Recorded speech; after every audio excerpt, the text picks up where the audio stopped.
Hello everyone, welcome back to my YouTube channel. आज हम लोग एसएससी जीडी 2025 के 19 फैब के फर्स्ट शिफ्ट के क्वेश्चंस देखने वाले हैं। इसमें मोस्ट ऑफ द क्वेश्चंस जो है हमें मिल गए हैं ऑथेंटिक। तो चलिए फिर स्टार्ट करते हैं। पहला क्वेश्चन जो पूछा गया था, what type of singer is Bhupinder Singh. Bhupinder Singh किस प्रकार के गायक हैं? तो इसका जो राइट आंसर हो जाएगा वो हो जाएगा गजल सिंगर। भूपिंदर सिंह जो है गजल के सिंगर हैं। एंड वो बॉलीवुड में एज अ प्लेबैक सिंगर भी उन्होंने काफी सारा काम किया हुआ है। अगला क्वेश्चन देखते हैं। हु पार्टीशन्ड बंगाल। बंगाल का विभाजन जो है करने वाला कौन अंग्रेज था? तो उस टाइम पे जो है लॉर्ड कर्जन जो है वहां पे गवर्नर जनरल थे, या फिर वाइसरॉय बोल सकते हैं। तो 1905 में बंगाल का पार्टीशन हुआ था। ये भी पूछ सकता है, तो याद रखेंगे कि बंगाल का पार्टीशन हुआ कब था? तो 1905 में। एंड वाइसरॉय कौन थे? तो Lord Curzon. And the partition was annulled इन 1911। तो 1911 में लॉर्ड हार्डिंगे द्वारा जो है इसको वापस ले लिया गया था। अगला क्वेश्चन जो पूछा गया था, who served as the cabinet secretary of India from 30 August 2019 to 30 August 2024। 30 अगस्त 2019 से 30 अगस्त 2024 तक भारत के कैबिनेट सचिव कौन थे? तो ये राइट आंसर राजीव गौबा जी हो जाएंगे। He is a retired Indian administrative services IAS officer हैं, retired, belonging to 1982 batch of Jharkhand. Next question which was asked was, when was the first Asian Games held in India? Bharat में पहली एशियाई खेल प्रतियोगिता कब आयोजित की गई थी? तो ये 1951 में न्यू दिल्ली में आयोजित की गई थी। और ये फर्स्ट एशियन गेम्स भी था, फर्स्ट ऑफिशियल एशियन गेम्स। इसमें टोटल 489 एथलीट्स ने पार्टिसिपेट किया था। And total 11 Asian countries participated in the first Asian games. ये याद रखेंगे टोटल कितने स्पोर्ट्स ऐड किए गए थे? तो 8 स्पोर्ट्स थे। Next question was, which state has the highest sex ratio among these Indian states. इन भारतीय राज्यों में से किस राज्य का लिंगानुपात सबसे अधिक है? तो वैसे तो केरला का सबसे ज्यादा है, पर केरला ऑप्शन में था नहीं। तो इसका जो राइट आंसर हो जाएगा according two options given, Tamil Nadu इसका राइट आंसर हो जाएगा। सेक्स रेशियो ऑफ तमिलनाडु है कितना? तो 996 पर 1000 मेल्स, ये भी याद रखेंगे। अगला क्वेश्चन जो पूछा गया था, which sport is Pramod Bhagat related to. Pramod Bhagat किस खेल से संबंधित है? तो he is a badminton player. And also ये जो है गोल्ड मेडल जीते थे 2020 समर पैरालंपिक्स में। ये एक जो है पैरा एथलीट है, ये भी याद रखेंगे। अगला क्वेश्चन जो पूछा गया था, Raja Parba is a festival of which state.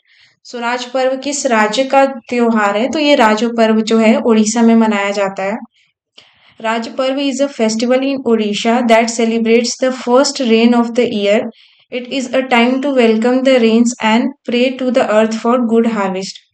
ये अच्छी जो है फसल के लिए ये फेस्टिवल मनाया जाता है। अगला क्वेश्चन पूछा गया था, द फेमस डांसर टी बाल Saraswati was associated with which dance form. बाल सरस्वती किस नृत्य शैली से जुड़े थे? ये एक भारतनाट्यम जो है क्लासिकल डांसर थी। She was awarded Padma Bhushan in 1957 and Padma Vibhushan in 1977। Year बहुत बार पूछा जाता है। अभी भी कितने सारे सिंगर, जैसे सोनल मानसिंह का पूछा था कि उनको कब पद्म भूषण कब मिला। तो ये भी आप लोग जो है फेमस सिंगर्स के देख लेंगे कि पद्म भूषण या विभूषण कब इनको मिला है। अगला क्वेश्चन जो पूछा गया था, who was the 25th chief of Indian navy. भारतीय नौसेना के 25th प्रमुख कौन थे? ये एडमिरल आर हरि कुमार जी थे। इन्होंने जो है टेक ओवर किया था एडमिरल करमवीर सिंह से, जो कि 24th थे। अच्छा, अब ये भी हट गए, तो आप मुझे बताएंगे कि जो 26th चीफ ऑफ नेवी है वो कौन है।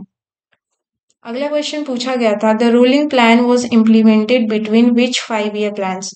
रूलिंग प्लान कौन से 5 ईयर प्लान्स के बीच में जो है लागू किया गया था? तो पहले तो ये 5th 5 ईयर प्लान जो 1974 से लेकर 1978 तक था उसमें। उसके अलावा जो है 6th 5 ईयर प्लान जो कि 1980 से लेकर 1985 तक चला था, तो इसमें भी जो है इम्प्लीमेंट किया गया था। ईयर्स याद रखेंगे कि 5th 5 ईयर प्लान का ईयर 1974 से 1978 था, और 6th 5 ईयर प्लान का 1980 से 1985 था। ईयर्स इम्पोर्टेंट है क्योंकि कल ही के जो है सेकंड शिफ्ट में पूछा गया था कि उसमें सेकंड 5 ईयर प्लान का जो है टाइम अवधि दिया हुआ था और आपको बताना था कि वो कौन सा जो है प्लान पे बेस्ड था। तो ऐसे क्वेश्चंस पूछे जा रहे हैं, तो इसलिए जो है आप लोग टाइम भी अच्छे से एक बार देख लेंगे। अगला क्वेश्चन था, who administers the oath of office to the governor of a state. So किसी राज्य के राज्यपाल को पद को शपथ कौन दिलाता है? इसका राइट आंसर हो जाएगा chief justice of High Court of a state. If the Chief Justice is unavailable, then the senior most judge of High Court administers the oath. सो अगर चीफ जस्टिस किसी हाई कोर्ट के absent रहते हैं तो senior most जज भी जो है शपथ ग्रहण को वो दिला सकता है, तो ये भी याद रखेंगे। अगला क्वेश्चन पूछा गया था, which article guarantees minorities the right to establish and manage educational institutions of their choice. अल्पसंख्यकों के लिए अपनी पसंद के शैक्षणिक संस्थान स्थापित करने और प्रबंधित करने का अधिकार कौन सा आर्टिकल देता है? तो ये आर्टिकल 31 में लिखा हुआ है। आर्टिकल 30 जो है पार्ट 3 का पार्ट है, जो कि किसका पार्ट है? तो फंडामेंटल राइट्स के पार्ट है, तो ये भी आप याद रखेंगे। आर्टिकल 12 से लेके और 35 तक जो है एफआर हैं। ये एफआर फंडामेंटल राइट्स ली कहाँ से गई हैं? तो यूएसए से ली गई हैं। ये भी इम्पोर्टेंट है, जैसे अभी डीपीएसपी का पूछा था कि डीपीएसपी कहाँ से लिया हुआ है, कौन से जो है कंट्री के कॉन्स्टिट्यूशन से। तो ऐसे क्वेश्चंस भी बन सकते हैं, तो एक बार देख लेंगे। अगला क्वेश्चन पूछा गया था, विच 5 year plan was the basis of industrial policy. So industrial policy के लिए कौन सा 5 ईयर प्लान बेस था? तो ये सेकेंड 5 ईयर प्लान था, ये याद रखेंगे आप। सेकेंड 5 ईयर प्लान को जो है इंडस्ट्रियल प्लान के नाम से भी रेफर किया जाता है, क्योंकि इसमें इंडस्ट्रियलाइजेशन पे बहुत ज़्यादा फोकस किया गया था। इसको जो है ये किस पे बेस्ड था? तो ये मेहलनोबिस मॉडल पे बेस्ड था, ये भी जो है आप याद रखेंगे। अगला क्वेश्चन जो पूछा गया था, शिशु कैटेगरी ऑफ प्रधानमंत्री मुद्रा योजना। सो पीएम मुद्रा योजना जो है शिशु कैटेगरी में कितने तक का लोन प्रोवाइड करता है? ये क्वेश्चन पूछा गया था। तो ये अप टू ₹50,000 तक का लोन जो है प्रोवाइड करता है। उसके अलावा तरुण लोन्स की हम बात करें तो 5 लाख तक, एंड अगर तरुण प्लस लोन्स की बात करें तो ये over 10 lakhs and up to 20 lakhs तक का लोन प्रोवाइड करता है। अगला क्वेश्चन पूछा गया था, doctor Padmaja Suresh is related to which dance form.